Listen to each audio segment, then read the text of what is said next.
Producer come టీఎఫ్డిసి chairman kill రాజు గారు ఒక comment చేశారు.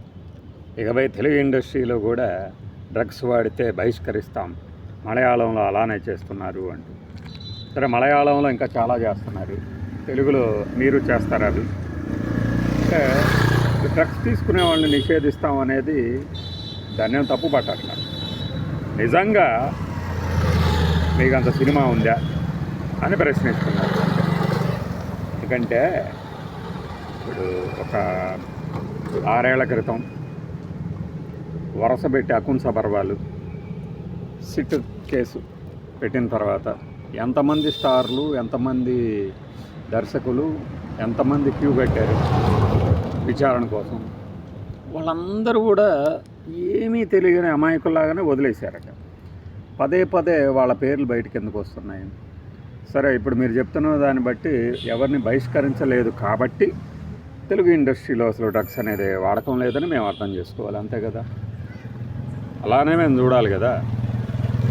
ఇంతకుముందు ప్రభుత్వం ఏం చేసిందంటే కేసీఆర్ గారు డ్రగ్స్ తీసుకునే వాళ్ళని మేము బాధితులుగానే చూస్తాం, నిందితులుగా చూడం అన్నారు.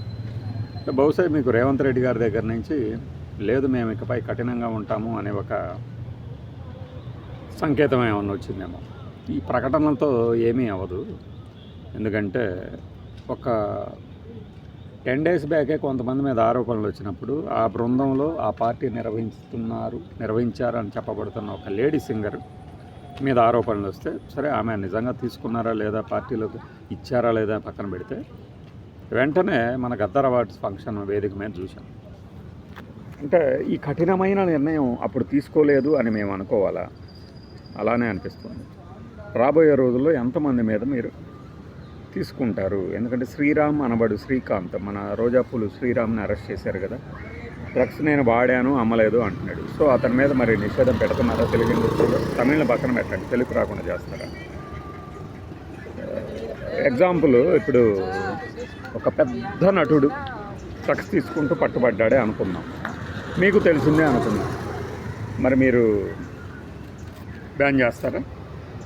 ఏమంటారు? సింపుల్గా ఆధారాలు చూపించండి అంటే ఎవడు తీసుకురావాలి ఆధారం మీ దగ్గరికి?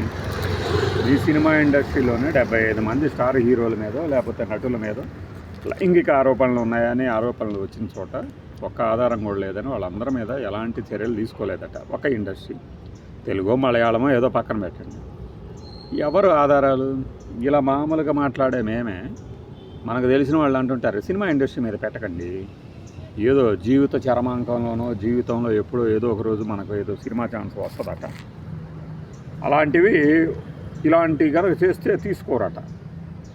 ఎవడు అడుగుతున్నాడు అసలు? రాబోయే రోజుల్లో మోనోపలి ఏమీ ఉండదు. ఇక థియేటర్లకి వెళ్ళి సినిమాలు చూడాల్సిన అవసరం కూడా ఉండదు.